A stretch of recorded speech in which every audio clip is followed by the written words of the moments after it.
Welcome to the First Things First podcast. And first things first, we need you to subscribe and leave comments, letting us know what you think of the show. We're listening. I'm Nick Wright, joined by two of my favorite people, Jenna Wolf, Chris Carter. Now, let's get the show started. Hey everyone, and welcome to First Things First. I'm Jenna Wolf alongside the Hall of Famer Chris Carter. This is Nick Wright, and Super Bowl week is upon us, CC. Absolutely. Super Bowl 52 in Minneapolis. Looking forward to a great week of shows. You're heading out later this week? Going to be heading out there later on, simulcasting from there. Nice. I'm going to miss my Batman and Robin. What's the weather? Wait, are you going to be inside or outside? Here we go. Oh, I'm going to be inside. Okay. I'm going to be inside. Okay. Yeah, global warming has not hit Minneapolis. And thankfully, the game's going to be played indoors. Yes. Or else we would be having a totally different level of analysis this week. Yeah, we got to play indoors. 4 Matter of fact, if Minnesota didn't have an indoor stadium, we wouldn't be doing this show. Like, 'cause you wouldn't have met me. All right, well, let's dive in. Super Bowl week is here. Minnesota getting ready for a number of humans flying into the Twin Cities. The Eagles arrived yesterday.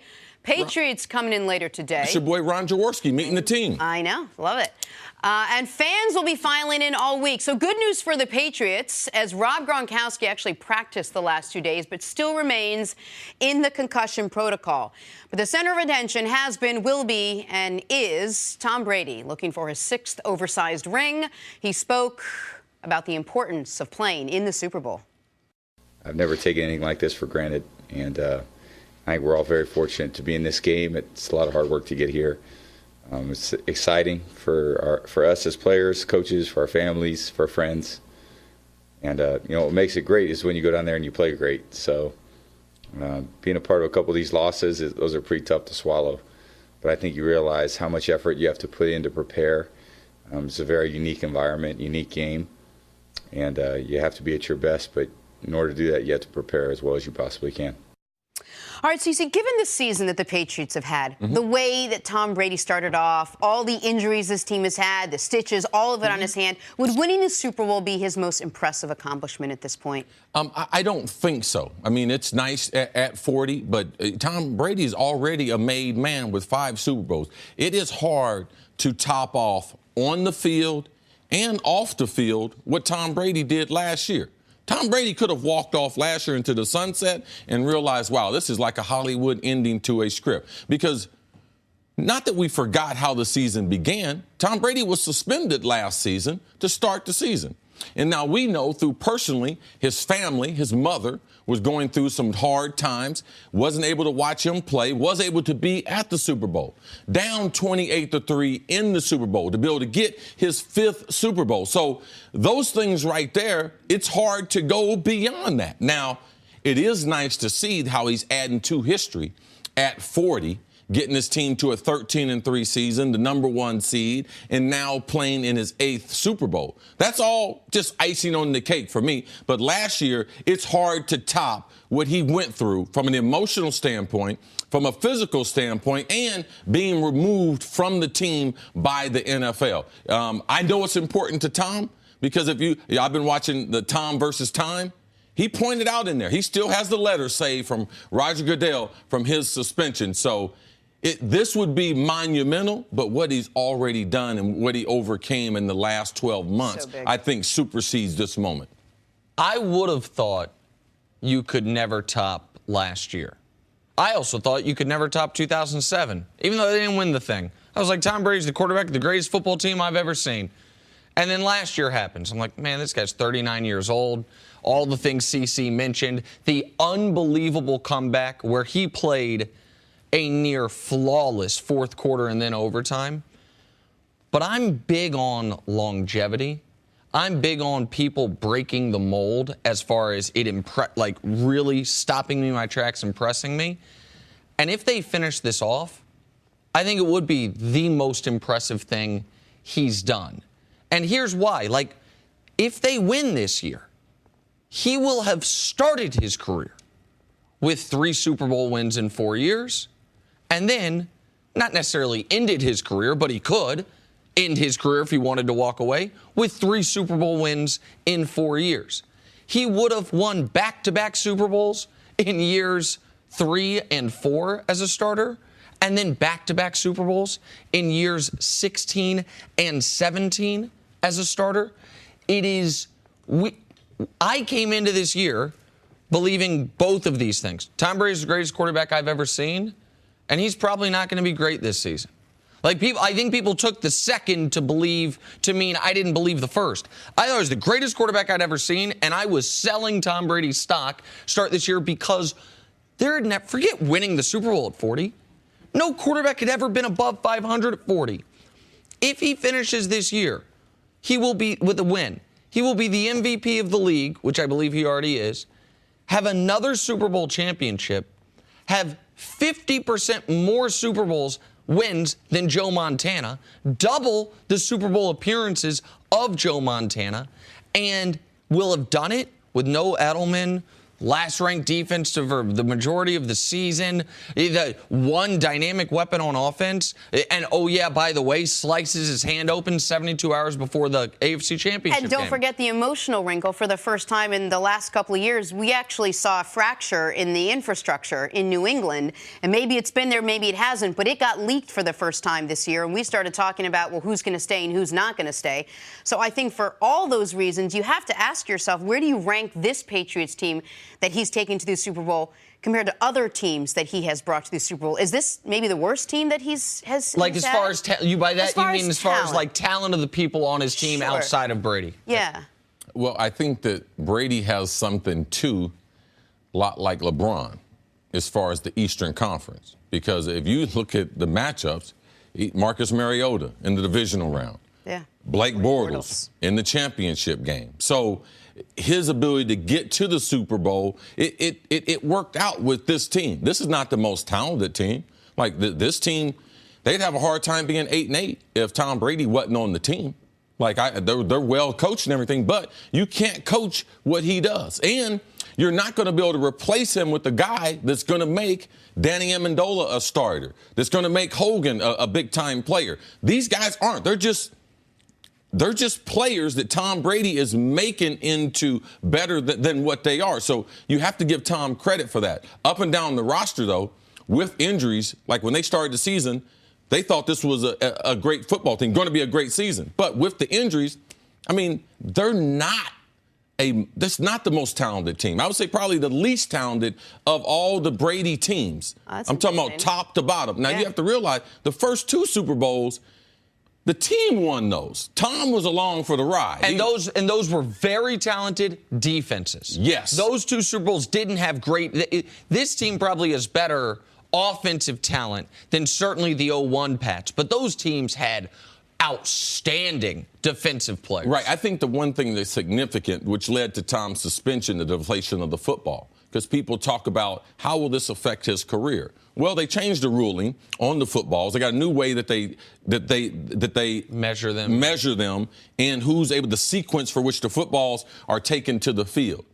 Tom Brady, since they changed that, has been just as successful or more successful. So for me, all those things that he went through, they changed the rules. He got suspended after all these appeals and winning the Super Bowl. And the thing that's really hard to put a value on his mother and her being sick last season and him being able to win the Super Bowl with, that's the first game that she attended last season. Accepting that trophy from Roger Goodell, it's hard to beat that type of accomplishment. And the greatest comeback in Super Bowl history to boot. It would have been amazing no matter how they won the game, but the way they won it. The reason I probably am leaning towards this year is something CeCe touched on. I am a guy that places almost an outsized importance on longevity for all-time greats. Because I think we do an odd thing in sports commentary, which is guys that don't play as long, we just assume they would have continued to be great. No. One of the reasons that I'm seemingly a man on an island when it comes to Emmitt Smith and Barry Sanders. I'm an Emmitt guy. And people are like, oh, well, Barry walked away early. I don't know what Barry would have looked like if he would have kept playing. Right. It's the same thing with Calvin Johnson. Calvin Johnson, another example. People are like, oh, Calvin Johnson could have had all the maybe. So I'm an Emmitt over Barry guy. I'm a Kobe over Shaq guy because of the longevity. It's one of the reasons I'm a LeBron over Jordan guy. So for Brady to be what he did at age 39 was unprecedented. for him to somehow duplicate that or be on the cusp of duplicating that, right. it is so remarkable to me, and he keeps setting standards that I think are going to be unapproachable. Like, as I mentioned, that Brantano went to 4 Super Bowls. He's now been to 8. Are we ever going to see another quarterback go to 5 Super Bowls when No. Brady's been to 8? No. He could win 6. Cece said the other day, you think he's going to win 7. Yes, I think he'll win 2. I think. Yes. We ever going to see? I'm not coming up with my prediction yet, but I'm thinking. I think he's going to have 2 more trophies. Is another quarterback ever going to win 5? No. Right? Like, he is lapping the second greatest in the field, and will continue to, assuming if they are able to win on Sunday. One thing that you have to realize too, that there's been quarterbacks very, very close to Tom in age. That being Brett Favre. Brett Favre doesn't throw the interception. That's one pass in New Orleans with the NFC Championship. They go on to the Super Bowl. Peyton Manning had a serious neck injury that required multiple surgery, but he was approaching that corner. Yeah. And then he fell off a cliff. Drew Brees is right behind him at 39. So we have seen a version of this, but Tom Brady, what he's doing is very, very special. And one of the questions that we will continue to be asked and talk about this week is going to be whether the outcome of the Super Bowl determines whether Tom Brady comes back again next year, which we will see. Welcome back to First Things First. Joining us now is Super Bowl champ Chris Canty, someone who knows a little something about the Super Bowl. How's it going? Just a little something. Just a little something. I'm sorry, I don't have my sunglasses on. I got the bling on this week. You know, it's Super Bowl week. Man, forget the Super Bowl. I don't have no Super Bowl ring, but I know you got my shoes you talking about the shoes? The I'm wearing mugshot? the exact same shoes. Hey, listen, CC. Imitation is the greatest form of flattery. So I saw you with the mugshot shoes, and I was just like, you know what? I got to get on those. I got to get on those. Because there's no I'm happy chance for you Nick's going to dress like me. No but you know chance? what? No shot? Come here. Nick and I are wearing the same shoes, too. I don't know if Check that's it a out. good Nick thing. and I got the same shoes on. Nick got some red-bottom Jordans on. What are those? Welcome, bro. My man. Good to see you. Good to see you, man. Awesome. All right, it is Super Bowl week, and for the players involved, a chance to get asked literally every question about everything from just about everyone. Am I right, Chris Canty? You're absolutely right, Jenna. Besides pregame rituals and superstitions, in-game matchups will be highlighted amongst those questions, mainly Tom Brady's potent offense against that stingy Eagles defense, the one that allowed just 17 points in 2 playoff games combined. When asked about it, Tom Brady spoke about it. They've got a great defense. As good as we faced all year, and the D line is I think better than any team we faced all year. Fletcher Cox is a incredible player, but they're all really talented. They all play well together. I think they got a great scheme. Mixes in well with their coverages and what they do. Chris, why doesn't Tom Brady's answer surprise you? Because they always say positive things about the opponents, and then they go for the jugular every single time once they get in the game. If they mention your name, they really respect you. Yeah, that's they really, they'll pull out a punter. When they mention your name, like you know that, Look okay. up, oh. Yeah, they they're just trying to soften you up, butter you up a little bit. You know what that's about. Right. So are you saying the Patriots really believe that this Eagles defense is as good as it gets? No, I think they have to. When you turn on the tape and you watch the way they've been playing in the postseason, you have to believe that. You look at that defensive line, what they've been capable of. Jim Schwartz, he doesn't really like to blitz. In the regular season, they had one of the lower blitz percentages in the league, 26%, and they were pressuring the quarterback on 28% of the passes. But if you look at what they've done in the postseason, they got a blitz percentage of 16%, yet they're pressuring the quarterback 35% of the passes. So the defensive line has stepped up the pressure in the postseason, and really that's where it's going to have to start. When we won the Super Bowl in 2011 against the Patriots, we had 8 quarterback hits in this game. I think the Philadelphia Eagles defensive line is going to have to live in that range if they're going to have a chance at being competitive in this ball game. During the playoffs, 19 quarterback hits. That's impressive. 19 quarterback hits in 2 games against 2 teams that are pretty good at protecting the quarterback in the Atlanta Falcons and the Minnesota Vikings. So the fact that you're able to do that, the fact that it's not just one guy, because Fletcher Cox has 4, he's leading the way, but that defensive line as a whole, they're finding ways to get to the quarterback. I think that's going to be the key for this ballgame. I think the front 7, because they got a 7-man rotation. Typically when I say the front 7, I would include the defensive line and the linebackers. This is not the best defense they faced. All right? Stats would tell you Jacksonville is the best defense they're faced. But if Jacksonville's back end and their linebackers had this front seven, then it's the 2000 Ravens. Then we wouldn't be talking. We'd be talking about, hey, man, Tom Brady and them getting ready for 2018 season. Yeah. Right. Because it would have been over with. Now, Jacksonville, they had a nice Calais Campbell. It was a nice, but they didn't have the onslaught that we talked about that Philadelphia and Jim Schwartz. They got a 7-man rotation. So for me, At the D-line, not at the D-line. 7 people have played over 400 snaps. It's been well documented. No one in the National Football League puts that type of pressure and personnel on you. So if the Eagles win, those 7 guys would have had a tremendous impact on the game. I don't see a way Philadelphia winning unless they have 8 to 10 hits on Tom Brady. And that's the one thing that we've seen with Tom Brady the last couple of years. People are not able to get to him, either because of how they throw it quick or the offensive line, they give him just enough time. And that's why Tom's been so successful late in his career. Well, and so on the D-line, so you have 7 guys playing 400 snaps, which means nobody, except for maybe Fletcher Cox, is overworked. You also have to keep in mind the Eagles, one of their strengths on offense this year was time of possession, averaging a little over 33 minutes time of possession a game. That means the defense playing less than 27 minutes a game, so they're extra fresh. But people, when we talk about how do you beat the Patriots, they, of course, talk about your team. Because there's not a lot of teams that have beaten the Patriots, only the Giants obviously in the Super Bowl. And when we think of the Giants beating them, we think of those star edge rushers, the guys playing next to you. You think of whether it's Justin Tucker, O.C. Umenyor, or Michael Strahan. The guys playing the spot you played for the Philadelphia Eagles be the key to this game. Everyone knows Fletcher Cox, they mention him. But Timmy Jernigan, who they traded for, he's been listed on the injury report. It's an important injury to monitor. Timmy Jernigan playing next to Fletcher Cox. They traded for him, then gave him a big contract. It's what Chris always talks about and you always talk about, getting pressure up the middle. Because you get pressure on the edges, Brady can step up. But get pressure up the middle where, as you guys have mentioned, undersized offensive linemen in the middle for the New England Patriots. Those are the 2 guys, Fletcher Cox and Timmy Jernigan, for the Eagles defense to be great. And Tim Jernigan, I'm going to snatch this from you. I know that's one of your buddies. I know that's one of your teammates. Yep. This dude is a beast. And he's going to take it as disrespect because this is the way defense. If they single block him, he could change the game.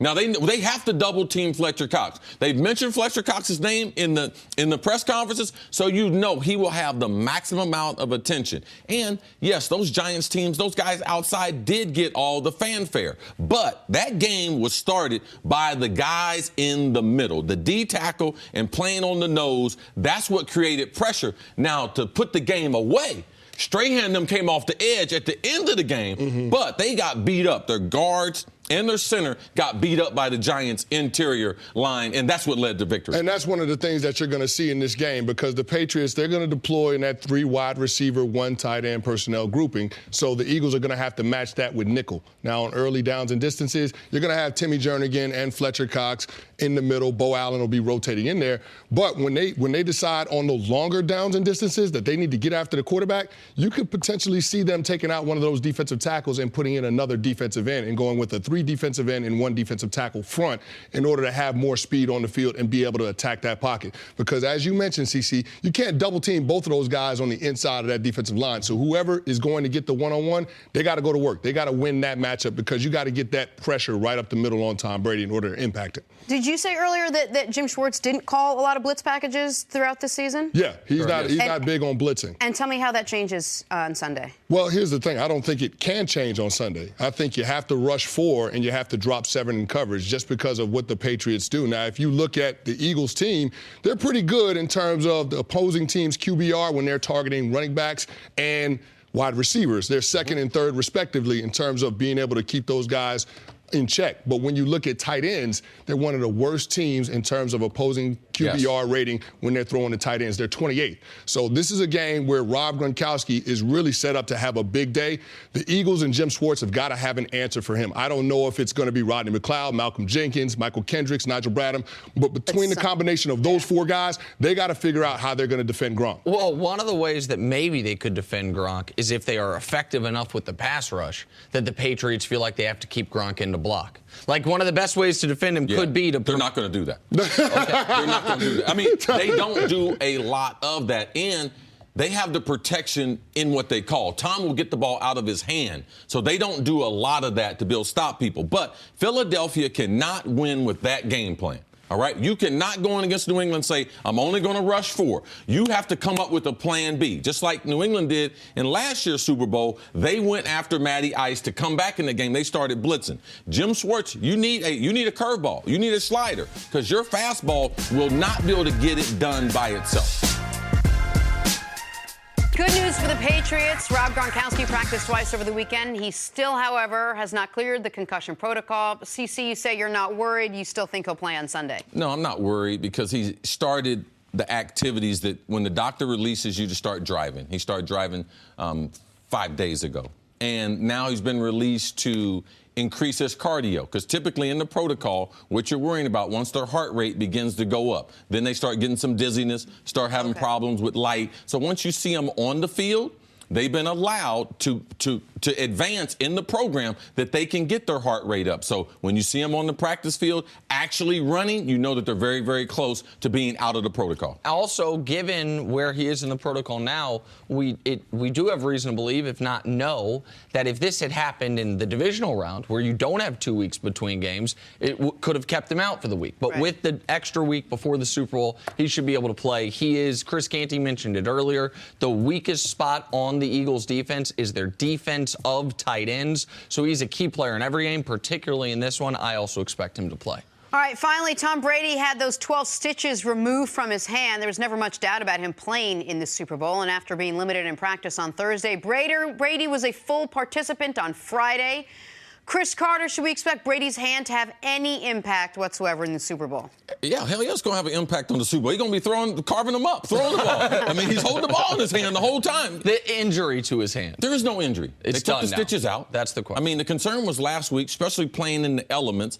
And after I saw him warming up, and then Tony Romo did a great job of talking about how he went to the practice facility and was throwing the ball for over an hour, even before he came out and did his traditional warm-up. So it lets you know that he felt comfortable enough to be able to throw the ball that much. Because I thought the hand, if it had been closer to the top of the thumb, then I thought he might have a problem of potentially reopening the stitching. But it wasn't. It was closer to the bottom of the thumb and the palm of the hand. So when you actually are throwing a football, the top part of your thumb is on the ball. His hand is cut down here, so it was above where he was really gripping and releasing the ball. And when you throw the ball, your thumb, the top part, and your index finger throw the ball like that. So, no, I don't expect it to play a role in the Super Bowl. And in last week's game, after I saw him throwing, what I was more concerned about, could he reopen it when he landed? When he landed, and that's why they were very cautious with him at practice last week, was while the way CC describes it, he wasn't going to reopen it by throwing the ball. If he bangs his hand on another player's helmet again, if he falls down, if it reopens, you then start the process over. Right. Also, you have to watch the skin that's on your hand. It's like the skin on your feet. It's very, very tender, and it's slow to heal, one of the slowest healing parts of your body, so it takes some time. So the fact that those stitches are removed, he now can practice fully, which is something he Football, obviously wants golf, to do. skin expert. Football, golf, skin expert. Weather. Don't forget weather. Yeah, I use it when I have to. Doppler. Full disclosure, Doppler I'm really bad and squeamish with that kind of stuff. Just stitches, Jenna? Just Remind me to tell you the skin story opening about up. when the I doctor shouldn't left a have said stitch that. in my I realize arm now, one as time. soon as I Sports said stories. it. Didn't someone tell you that? To the other side of this one Eagle we haven't discussed in a while. They couldn't get it. Somebody couldn't hold his bag. Come on. We haven't talked about Carson Wentz. This is ridiculous. He was the talk of the league and among the enemies. It's like limping down the stairs. He's got a boot on. He's still limping, holding that thing. Yeah. That's why he's limping. He's got a boot on. Jenna said someone should hold his bag, but go ahead, Jenna. He's among the MVP leaders when he went down with an ACL tear in Week 14. Let's watch it again, how he's struggling with the bag. And watching from the sideline hasn't always been easy on the second-year quarterback. Take a listen. There's that part of me, that human element that wants to be out there, without a doubt. As a competitor, I kind of set out with that and with this goal in mind to get here, and not only to get here but to win this thing. And obviously it looks different for me, but the team is still plugging along, and I couldn't be happier for them. All right, what would it mean, CC, for Wentz if the Eagles win the Super Bowl without him? That would mean a lot more pressure on him the rest of his career.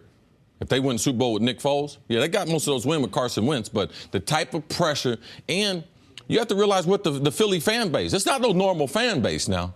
I mean, the word fan comes from the derivative of the word fanatic. In Philadelphia, they got that thing on spades. All right? That's what they do. So I believe it would be harder for him if he doesn't. It was just like Phil Simms winning the Super Bowl with the Giants. If Hostetler had won that Super Bowl and Phil Simms hadn't won a Super Bowl, what would Phil Simms' career be? If people don't know, so Phil Simms won the Super Bowl for the Giants in '86. Then in '90, Simms got hurt and Hostetler came in and won it. But Simms already had won a Super Bowl with the team, if people don't remember the history of it. I just believe it's a lot more pressure put on him. I would like the organization to win. But for Carson Wentz in particular, it's not beneficial if the Eagles do win without him. I'm going to take it a step further, and I don't know if you're going to like this, CC, but I would feel like if I'm the Eagles, given exactly what Chris said, that if Carson Wentz is healthy, which we don't know if he will be, but if he's healthy by training camp, I would have Nick Foles on the trade market. I wouldn't want Carson Wentz coming off an ACL, having the guy sitting behind him be the first quarterback to ever win a Super Bowl in the city. I understand. Now, you also, by the way, could probably get a lot for him if he does win the Super Bowl. But I think when Carson Wentz is the future of your franchise quarterback, the guy that was looking like the league MVP, to all of a sudden have the next game he plays, have the backup quarterback maybe be the most popular Eagle of all time, I think that's unfair. Even if they win, Carson Wentz will not be the most popular. No, Nick Foles. Nick Foles. Okay. Nick Foles will not be the most popular, even if they win. They will find some other narrative, but it also, Howie Roseman, it speaks to the type of team he put on the field. It speaks to Doug Peterson, the type of coach that he is. The defense, we talk about Schwartz and that 7-man rotation. We will deflect from Nick Foles. Nick Foles played amazing last week, over 300 yards passing. But we gave a lot of credit to other people along the way. So I don't think it would be that extreme. I'm not going to trade him because he won the Super Bowl if I don't feel like that's the absolute best thing for my team. I know he's under more pressure, but moving him to another team does not relieve the pressure from Carson Wentz. Like, I would keep him right there if it was the best thing for my team. I wouldn't trade him based on worrying about the feelings of my star quarterback. The him that Cece's there, I just want to make clear. I was talking about trading Nick Foles, not talking about trading Carson Wentz. I don't want people to say wouldn't think we're talking about that. I just the extra burden on him. Go ahead, Jenna. I don't know. I have such a hard time. I mean, the Philadelphia didn't want Nick Foles even when he was their quarterback. I mean, we saw what he did in those couple of games before last week's game. I mean, he was just struggling to find, and he had one good game, and all of a sudden the conversation turns very quickly to, hey, if Carson Wentz isn't ready to go, maybe he loses this job if Foles plays well in the Super Bowl? I don't know. No, I don't think it's that he loses the job. No. I think it's the added. You talk all the time about. He got a better chance of losing his leg. I mean, he's gonna have to carry 3 people's bags. Jenna, you talk all the time about the Philly fans, the Philly media, how it's a particular market. Yes. And you talk all the time about the players being asked about something, about distractions, about things like that. The point that I'm making is, if the guy sitting behind you has won the biggest game in franchise history, and it's not a situation where you've won one of them as well. In fact, it's a situation where you've never even played in a playoff game. I think that could be hard for any quarterback to deal with. I understand Chris's point that if you have 2 good quarterbacks or at least a competent backup, you don't want to move them unless you get a great value. I get all of that. I just think it's a lot of added pressure, as you mentioned. It's not added pressure with a guy being there that's not as talented as you. I mean, these NFL players, they don't think like that. Like, the day that Carson got hurt, you said their season's over. I'm not trying to bring up that point, but no, you talked about the difference in their talent level. Totally agree. So what changed? Well, I don't know. Then if you don't agree with me, then I'm a little confused on what you said at the beginning. Because at the beginning of something you said, if they win, so flush it out for me so I better understand. No. As an organization, they won a Super Bowl without you. It lets you know they have a great team around them. So their expectation for Carson Wentz would be to win a Super Bowl, like to finish out what he started in the 2017 season. Those would be the normal goals for someone who is a star like Carson Wentz. So that expectation and that pressure doesn't change no matter who his backup quarterback is. Nick Foles, we're not worried about Nick Foles. Like, as a professional, you don't worry about guys like him. Like, you don't get concerned. You don't get to where you are and be worrying about people like Nick Foles. I think that's a non-issue.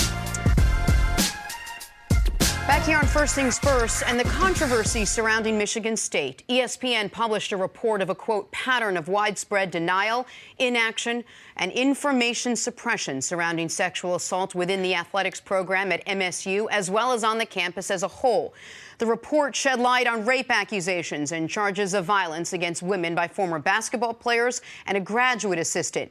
It goes on to detail at least 16 football players accused of sexual assault or violence against women. Both football coach Mark D'Antonio and basketball coach Tom Izzo say they have no plans of stepping down from their positions. This in the wake of the university being caught up in the gymnastics scandal surrounding former Michigan State doctor Larry Nassar. This is a conversation to be had, and I'm going to kick the conversation off, start it this way. I don't believe we can talk about this in broad terms. I don't think we can say sexual harassment and sexual allegation is a vague thing that's just sort of sweeping the nation. I think we have to get into specifics, which is why I'm glad that we are talking about MSU, for example, this morning. This is happening to specific people. This is happening to our sisters and our mothers and people we know and people we care about. And nothing changes if nothing changes. That's just what this has come down to, and that means accountability. Somebody or a group of people have to be held accountable, or nothing changes, or this is just a conversation that keeps going on, or these are just allegations that we keep hearing about.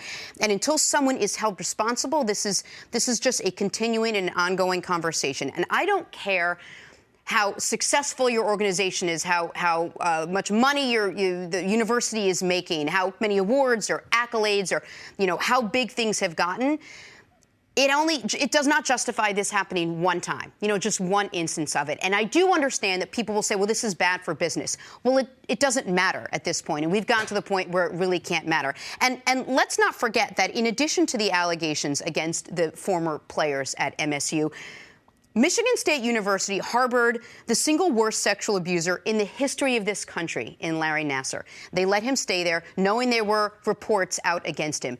And they let him continue to do what he did until very recently. And I wouldn't be surprised if this is something that is happening at other universities, other big universities across the country today. Cece. Well, of course not. Baylor. It happened to Baylor last year. So we shouldn't be shocked. We had Baylor 2017. We got Michigan State 2018. We see through corporate America with the Me Too, I have to be honest. I'm very, very happy because a day of reckoning is coming, not only for young people, but for women. At some point, we have to decide that women are a valuable asset to our society. And I'm really disappointed in parents, in educators, and in coaches of what they're put here to do. As a parent, God trusted me with 2 kids, and the least thing that I could do is listen to them. So to have these kids report these things to their parents, and their parents dispute the children and what they're telling them. It's not like kids just make up stuff like this. So when are we going to support our kids? When are we going to support our women? When is enough enough? And to me, I'm very, very happy there's a day of reckoning coming, also as far as corporate America. And you could believe that every day thousands of men wake up and they are terrified if their name is going to be released as finally being involved in this. And I just think that we have to realize what's going on. And we have just become so cavalier about sexual assault and how we're going to treat women, and we're the kids telling the truth. That to me, I'm glad that these things are happening. I believe they should be unveiled. I believe that the people should be penalized. But even after that, what are we personally going to do? What are you going to do? What are you going to do? What am I going to do? And for me, it's been about being a great role model, setting a great example for my son and my daughter, but also listening to them enough that they would have my ear. But I'm really disappointed when the kids cried out for help, and that being either to professors, either to their teammates, and especially to their parents, that the parents didn't come running to try to help out their kids, and instead of validating their stories, they actually didn't believe them at all. So I'm glad something is happening. I believe this is just the beginning of the correction, not only from a business standpoint, because there's still companies out there that are hiding people that have sexually assaulted people for years and gotten away with it. There's still sports programs hiding people that have gotten away with this for years. And enough is enough. And you mentioned the parties that victims went to for help and didn't receive it. And one that went on stage was the police. And this is really, really tough. Like, I walk around with like all this privilege, right? It's like straight white male privilege. And I'm very aware of the white part of it. I'm very aware of the orientation part of it. I think I've done for a long time a very bad job of being aware of the benefits and advantages that come along with being a guy. Over the last 6 months, I've tried to do a better job of talking to women close to me, some of the closest women in the world to me. And the number of them that either had dealt with a violent sexual assault or a very close call outnumbers the ones who said, no, I've never had to deal with it. I had my friend Jenna Wolf say, almost in passing when this came up a while ago, that, listen, I've just known when I decided I wanted to go into sports that sexual harassment was just something I'm going to have to deal with. Just going to have to figure out how to deal with it. And it's also the advice that Jenna has given thousands of others, women, young women in this business, as far as how to approach it.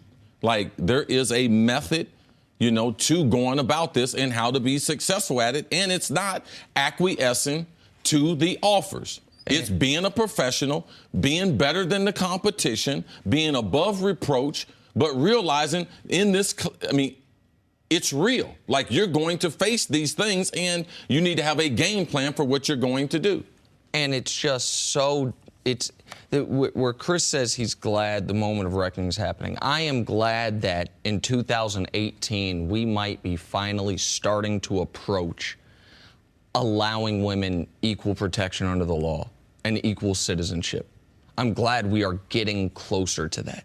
Where I'm disgusted and disheartened is, I understand right now, and for very good reason, we are focused on Michigan State, but it feels to me, when I watch this from outside of sports, as the world as a whole, that wherever we shine the spotlight, what we find is some horrible male actors acting as predators and people in positions of power enabling or allowing for reasons that are beyond my comprehension. And Chris brings up the parents. Like, I'm a parent. I don't know what you do if your kid comes to you and says something happened to me. Because I think as a parent, you want to believe that it didn't happen. Yeah, I know exactly what we're supposed to do. We see too many examples of what not to do. We call the police, all right, and we start an investigation, all right? It's time for us to stop listening to people that are crying out for help. And it starts... Start listening. You said stop. Start listening to people that are crying out for help. And, like, everyone is reading all this information, everyone's seeing anything, but who's actually going to do anything? And the way that you can have an impact is in your circle. Like, with my kids, with the kids who I'm role models for, the kids who I teach. Like, I hope that I've been an example of how a man should act in all these different situations. And I believe that that's at the beginning of it as parents. Now, we're not responsible for people being pedophiles and things like that. Of course. But if we're not going to listen to our kids, if we're not going to start listening to our kids after hearing some of the reports that we heard. Right. We also have to create a culture that allows women to be comfortable enough to say something and not fear that it's going to get swept under the rug or forgotten. I was full-blown harassed in my first job in this business, and I was terrified. I had worked so hard to land my first job that I felt that if I said anything to anyone, and this was by my boss, that if I said anything to anyone, that it was going to somehow deter me from moving forward. I believed that. I'm telling you now, as someone who I can't even believe that I thought it then. It was something I truly, truly believed back then. It affected me to a point where I didn't know if I should stay in the business or not. I plowed through and I moved on, and I was very successful and I was very lucky, and I met with other instances of it. But to this day, I think back on how things would have changed if I felt comfortable enough to say something to someone as a young person just starting out in this business. And I fully understand that when the culture is not created, where there's an open conversation, where people are allowed to say something not just to their parents, but to anyone, that they will be met with someone who will listen. And that they'll be believed. And they will be believed. That's why I brought up the police, because it seems like in a lot of these instances, if a woman brings forward allegations, she is the one that is then investigated, so that they will be believed. And then for women that aren't dealing with felony assault, but are dealing with a level of harassment that might not be a criminality, but is improper in the workplace, that they will not be expected to deal with it because that's part of the job. Right. That we almost have glorified, like if you watch the show Mad Men, like the era of like guys drinking at work and then just slapping the secretary on the behind, and just that's like a wink and a nod. And the idea that it's just like, oh, you work in the food service industry. Well, obviously that's so going to. Sure. Oh, okay. Locker Well, rooms, you work in Congress. Well, listen, you're gonna. And what's so scary to me is what we're yet to see is a really high-profile person in an industry have the spotlight shined on them, and then they're the only one. It's like, oh, one morning news anchor. So then it's every network. Oh, one congressperson. Then it's a half dozen. One Hollywood executive. Then it's a third of Hollywood. It seems to be rampant everywhere. I think it's a societal question that we, as a society, what are we going to continue to accept? 9/11 happened. We made some drastic changes. You know what we said? Our theme then? Yeah. If you see something, say something. Now, what's wrong with that as far as sexual predators, sexual assault? Like, what's wrong with that? If you see something, you should say something. If you're being violated as a kid, I hope you can find someone that has an ear to hear your voice. And I'm so happy that the day of reckoning is coming. And there's a bunch of people out there now still hiding people that have sexually assaulted people and still covering stuff up. And God, I so hope that you are revealed and brought out into the light, which everyone else, so that we can all learn, so that we can get better as a society. Because that's really the problem. Right. We don't listen to our kids. We don't take women seriously. And as a man in this society, I'm not proud. Because in all these situations, there was a man or men that could have stood up and said something. And when a man stands up and says something, it's different than anyone else. But we're not doing that. And for the guys out there, and this is the last thing I'll say on this, I know the majority of guys out there watching, they're not predators. They're not harassers. I would challenge those, and I challenge myself as well. When you hear guys laughing about things that you're like, I would never do that. But you're there, and they're your friends, they're your colleagues. There's one thing to not engage in it. It's another thing to actively have the uncomfortable conversation like, whoa, hold on. What'd you say? Why do you think that's okay? Like, it's tough. It's tough as guys it's easier to just be like, I don't want to hang out with him anymore. And to me, it's criminal the other way. All right? It's criminal. Like, we've seen enough. See something, you should say something. I will end this the way we started it. Nothing changes if nothing changes. And we are starting to see that, and it's going to be a long time before we get to even close to the end of it. But the last couple months have set the stage for what is to come. We will leave it there for now. New topic, Cavs problems, they're all fixed. Phew, that was close. Okay, maybe not fixed, but Cleveland did win 2 games in a row over the weekend. First time the Cavs have won consecutive games since mid-December. December 17th, exactly. Nice. Last night, LeBron dominated in the fourth quarter, finishing with 25 points, 8 rebounds, 14 assists. Here he is talking about the win after the game. For the most part, throughout 48 minutes, I think this was one of the best games that we've had, obviously as of late. Every game is something to build on. I think, tonight was another positive note of that. I know it feels like, a Major League when who's the skipper says, no, that 2 games in a row, that's a winning streak. That's what it feels like right now. So we'll take what we can get. Well, I'm sure that they will at this point. They needed that. But is this a turning point, or is this just 2 games that they won? It's a good sign, but it is not a turning point. J.R. Smith, who had been the least productive starting 2-guard in the league, was 11 of 20 from 3 in these 2 games. I don't want to simplify it to just one player from being terrible to being amazing, but that helped a lot. LeBron, after being in, I would say, about a 2-week funk in these 2 games, gave you 26, 9, and 13 a night, despite the fact that in the first game of this 2-game winning streak, he had nearly a dozen turnovers. So LeBron's playing at a higher level. They also, it seemed to me that Jay Crowder being moved out of the starting lineup was a bit of a system shock for players on the team not named Jay Crowder. You saw Tristan Thompson playing with more energy. Stepped it up. JR, I don't know that he was playing with more energy, but he seemed to be playing a smarter brand of basketball. But I won't believe the Cavs have reached a turning point until either they make a major trade or Isaiah Thomas starts looking full-time like an NBA player. I forgot who put this on Twitter, but it was a smart comment. They said, man, there have been moments this season where Isaiah Thomas just looks like a really short guy trying to play in the NBA. Where he's going into the lane, jumping, not knowing what he's going to do with the ball. And he had a good 3rd quarter in the game last night. And that's really all you can take from Isaiah Thomas in this 2-game winning streak. So I won't believe it's a turning point until he starts looking anything close to what he was last year. But it's a good thing. If they had changed the lineup and then lost these 2 games, then you're really flailing. So it was a good step in the right direction. Right. How many games has Isaiah been back? 10. Okay, there you go.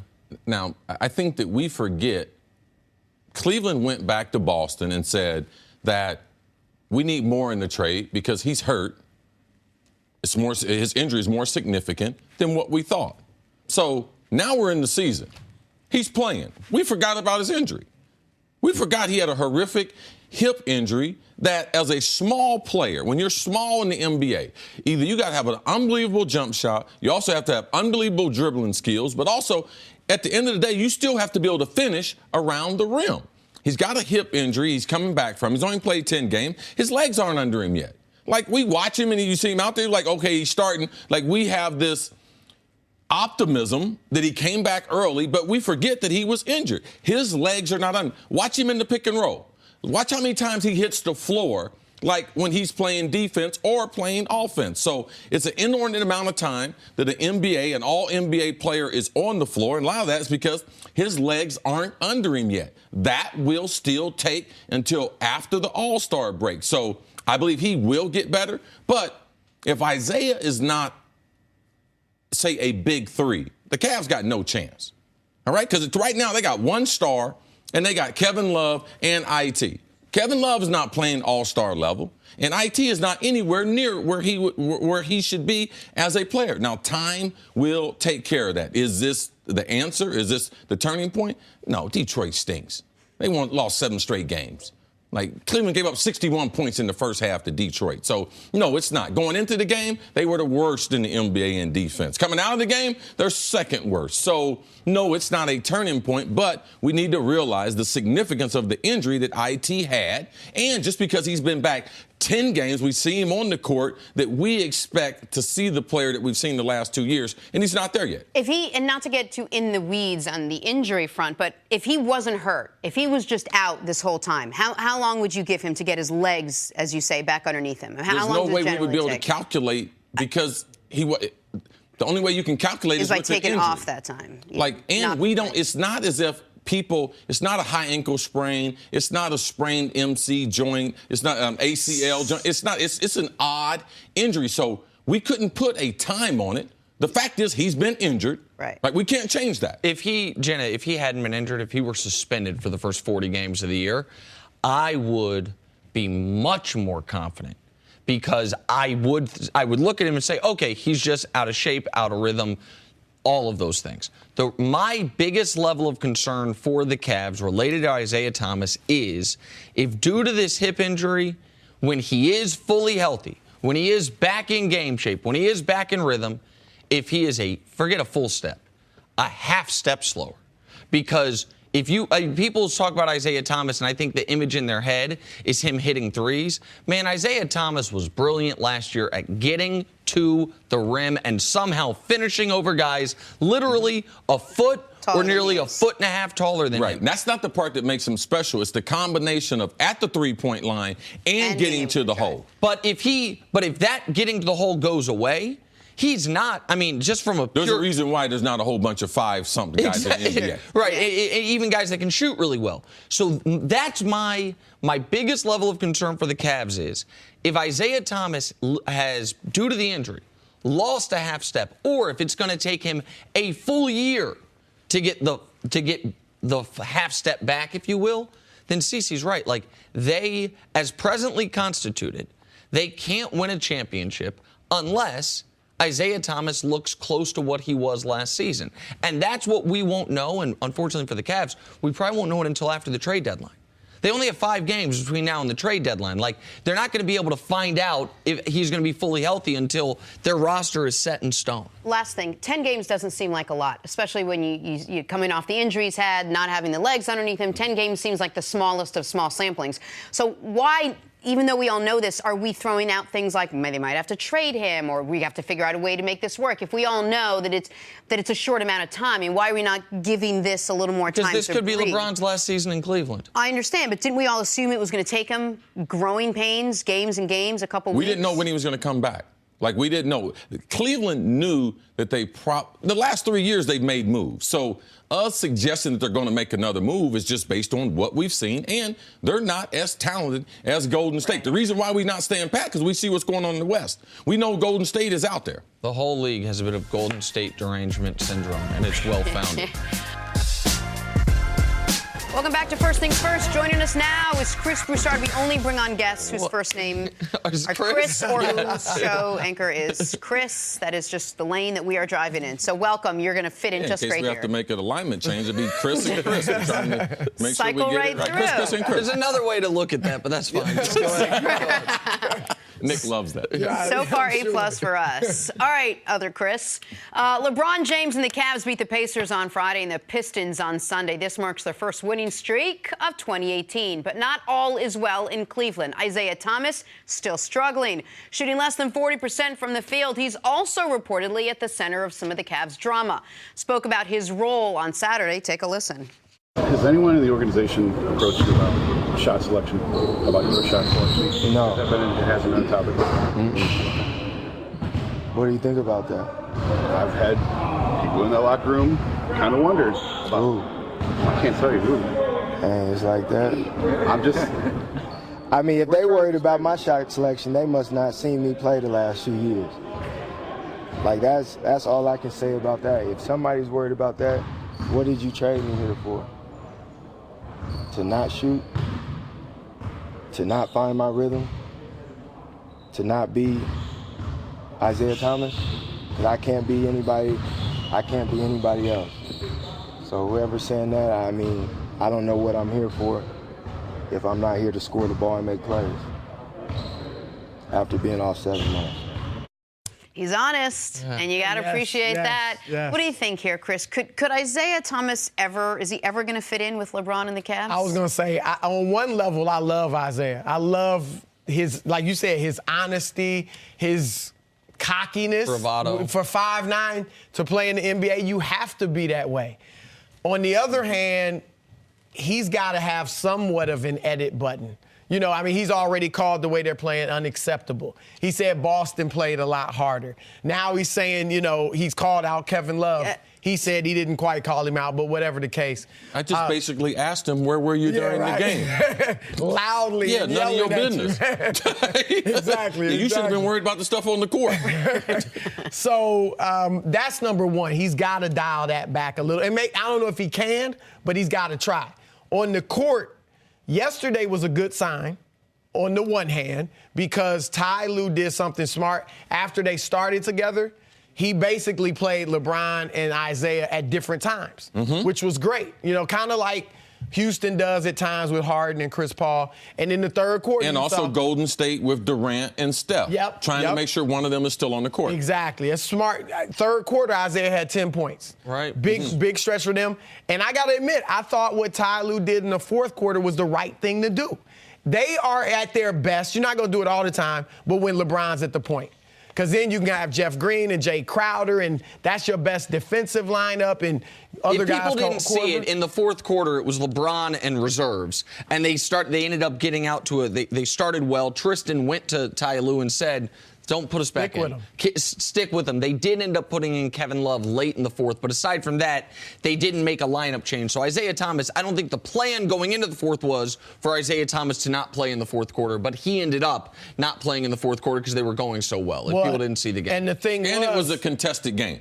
For people, they might see the score and not realize that it was a good game. Yes, it was close until the fourth, until midway through the fourth. The challenge is Isaiah Thomas was essentially playing Dwayne Wade's role yesterday. You know, he had that second unit to himself. Okay. He could do whatever he wanted. D. Wade was out. They don't need Isaiah, Derrick Rose, and D. Wade. So the challenge is when Derrick Rose didn't play the second half yesterday. So when one of those guys isn't playing, probably will be Rose a lot of times, or when maybe Wade's not getting a lot of minutes, or it's Isaiah. How's that going to sit in the locker room with these guys? The biggest difficulty for the Cavs, because the trade deadline is February 8th. They have 5 basketball games between now and February 8th. I have no reason to believe that between now and February 8th, Isaiah Thomas is all of a sudden going to be fully healthy.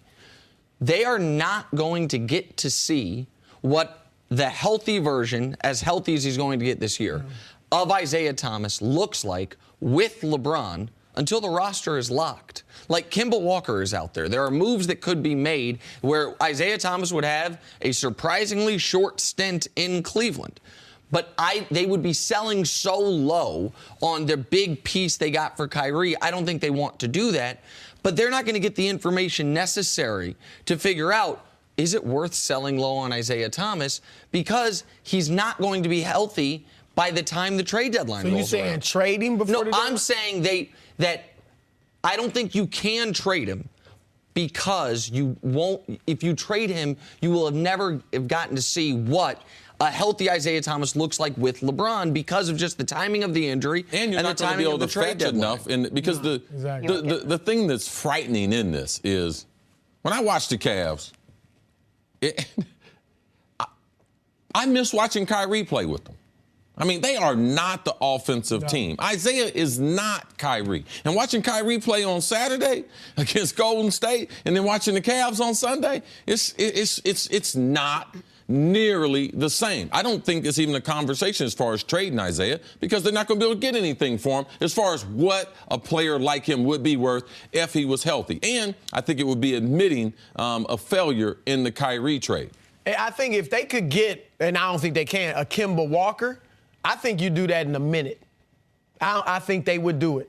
Because Kemba Walker he's got a great contract. Isaiah's in the last year of his contract. And see, that's part of the problem, too, with trading Isaiah, and I don't think they will. He only makes $6 million a year. You have to include. So you're not going to get much you have to for include him. like Shumpert, and you have to include a draft pick. Like it's a lot. It would be. But the point that I'm making is, I think the Cavs would consider doing that if they knew, if Isaiah were healthy and not gelling with LeBron, then they might be like, we have to make a move. Right now, they can attribute all the struggles to the lack of health for Isaiah Thomas. I think the real concern for Cleveland is not when will Isaiah be healthy. I think the real concern for Cleveland is once he's healthy, does he fit with LeBron?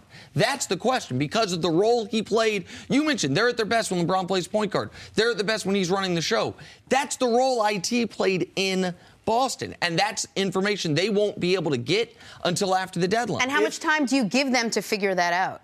Well, I mean, he's not going to get traded. Yes, you got those seasons. They got the rest of the regular season. They're going to qualify for the playoffs, so you have the whole regular season exactly as a preseason to be able to get ready for the postseason. The thing I'm concerned about, and I know Nick won't be concerned about this, I'm concerned about the Cavs defensively. Like when they get in, if you watch the first half of the game, Detroit got every shot that they wanted to get. They drive to the bucket whenever they want to. So for me, I don't believe that's just going to change overnight. I know we say, oh, Cleveland, they play a lot better defense when you get close to the playoff. That was a whole different team. Like, this team is lethargic, lackadaisical. How could Detroit come into the game losing 7 games in a row? Cleveland gave up 61 points in the first half. So I'm concerned about those things. Those things are happening too much on a regular basis, which I think are a greater concern than Isaiah Thomas. Well, and when Isaiah's out there, the defense is atrocious, giving up like 117 points every 100 possessions. Much better without him. They were good in the fourth quarter defensively.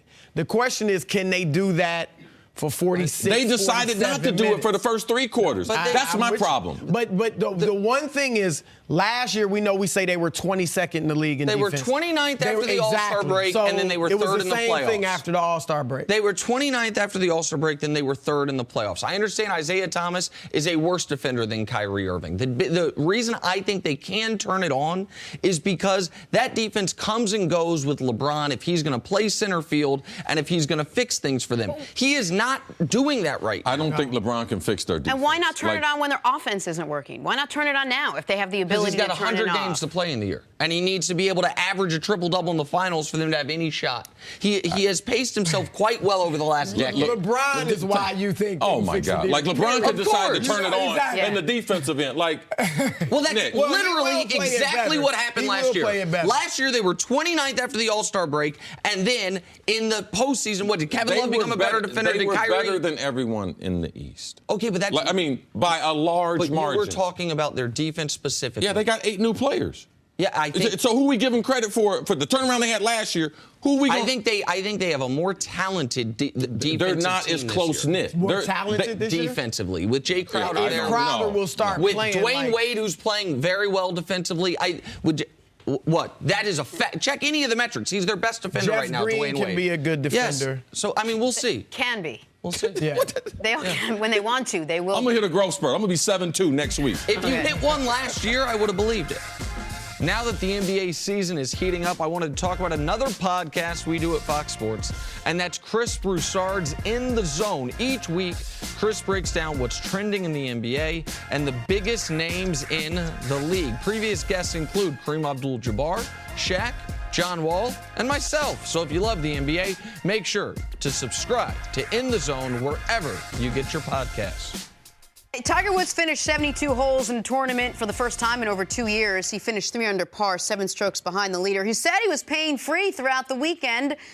CC, I hand it over to you. How impressed were you by Tiger's performance this weekend? Well, very impressed. He was under the gun, too, on Friday. He had to birdie 2 of the last 4 or 5 holes to be able to make the cut. The cut line was like 2 under, then it had drifted down. I'm a fanatic about golf. I love Tiger Woods, but I love golf. And for him to be able to do this, he took a calculated risk a year ago and to get his back fused. Now, he's had a number of surgeries, I think 14 total with all his injuries, but his back in particular. There's not a lot of people that have been successful after getting their back fused. So it was an aggressive approach. It worked. It held. And he's able now to not only play, as we saw this weekend, but he's able to practice. One of the things about Tiger Woods that people don't know is how much he practiced and how much he loves spending time on the golf course. And when you don't do that, you can't practice, you're not going to get the results. But for him, his driver, he should have left that in the bag because he could not hit a fairway. But for him to be able to play through hitting a lot of bad shots and be able to scramble, because the toughest part about golf is the short game, the putting and the chipping. And that's the part that he has already on major level. Like his putter and his chipping, he could play in a major next week and it be on par for that. But his driving, his inability to hit it straight, and his iron play is inconsistent. That, I think, will get a lot better the more reps, the more tournaments that he plays in. All right, I want to tell America 2 must-follow Twitter accounts for when Tiger's playing. One is the Golf Channel, but their special one, GC Tiger Tracker. It's every stroke, every hole. The other one is... It was so cute yesterday, Jenna. This dude sends me a text. Chris, hey, man, do you know anything about Tiger Tracker? I told him, I didn't know. Listen, CC, I know how much he loves Tiger. He's like, I've watched walked in with Augusta 38 rounds, blah, blah, blah. But I see sometimes his technological capabilities are lacking, so I try to help him out. But the other Twitter account people need to follow is @ChrisCarter80 when Tiger is playing. Because, I think you are more excited watching this than 70% of the NFL games that I've sat with you and watched. So I want to ask you a question about the putting, because this was your big takeaway on Twitter. It was your big takeaway this morning. When you say his putting was major quality, so if I'm reading this correctly, if the driver gets in order, if he can start hitting fairways, which then lead to him hitting greens and regulations, his short game is the caliber of short game he would need to compete for a major. His short game meaning chipping and putting is always the best ever. His chipping and putting, he is the best pressure putter ever. If he can get the ball in the fairway, you talking about terrified? You talking about mean mugging? Okay? Like, these golfers do not want to see Tiger Woods hitting the ball straight, because as you could see with the galleries that were following him this weekend, he wasn't in the lead. But, man, when he got to the top 20, he had the largest gallery of people following him. And I guarantee you the ratings will reflect Tiger Woods being back on the PGA Tour. Tiger needed to answer 3 questions for me going into this tournament. 1, could he play aggressive and pain-free, which he did. 2, could he make a cut for the first time since 2015? And 3, could he play with the best of the best? Could he go out there and compete with these players? And he answered all those questions. So for those reasons, I think, as you are, encoured with Tiger Woods moving forward. All right. Golf Channel, call me up. One of those gallery members cost him a stroke. He still might not have made the. You still can. He still might not have made the. I think that guy got thrown out. No doubt. You guys know how sometimes the world tries to tell us something without telling us something, like, hey, your best friend is going to be your wife, or that crappy job will lead to the most amazing job ever. Well, Saturday night's showdown between the Celtics and Warriors might just be the NBA Finals preview. And what a game it was. Steph Curry, 49 points on 24 shots. Kyrie Irving, 37 points on just 18 shots. Warriors won this one. Listen to Steph Curry after the game.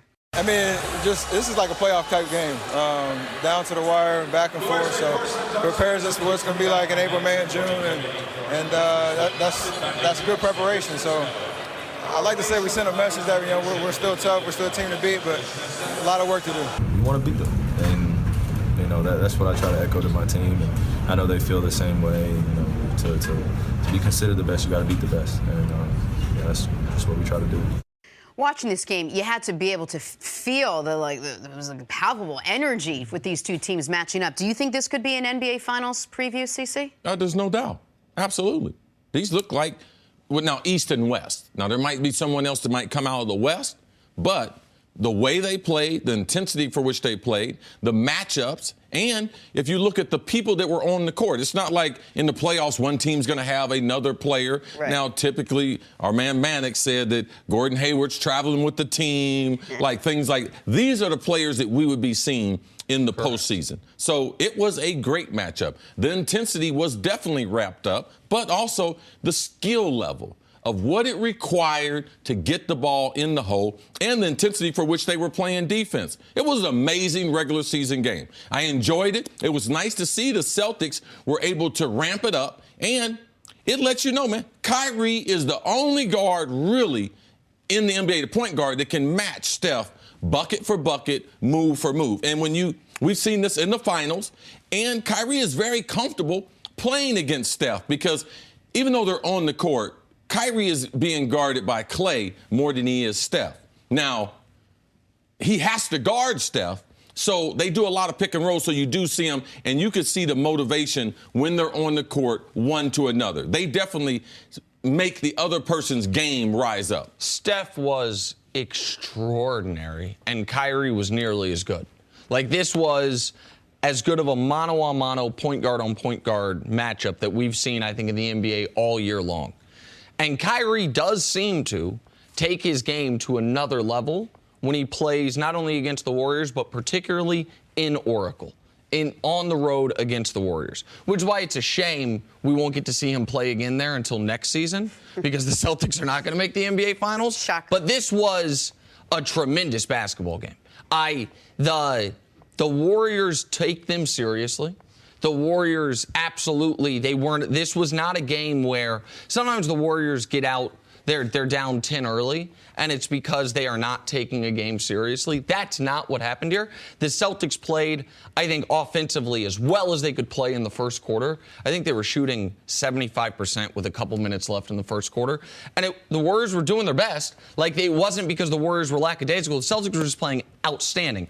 I don't believe the Celtics have enough offense to get through the Eastern Conference. I think because of their lack of offense, they're a team that could be upset in any round of the playoffs.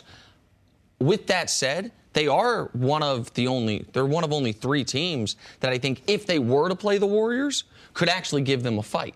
Does that make sense? Like, I don't think we're going to get to see that matchup. If we were to see that matchup, I think the Celtics could give them a fight because, as Cece mentioned, Kyrie, he doesn't neutralize Steph, but he comes about as close as any guard in the league does because he seems to just relish that matchup and take his game to a new level against Steph and in that building. The concern I have with the Eastern Conference is who can negate Kyrie? If he decides to be an offensive threat that he has been against the Warriors, if he decides to do that in the playoff, in the East, like, who's going to be able to stop him?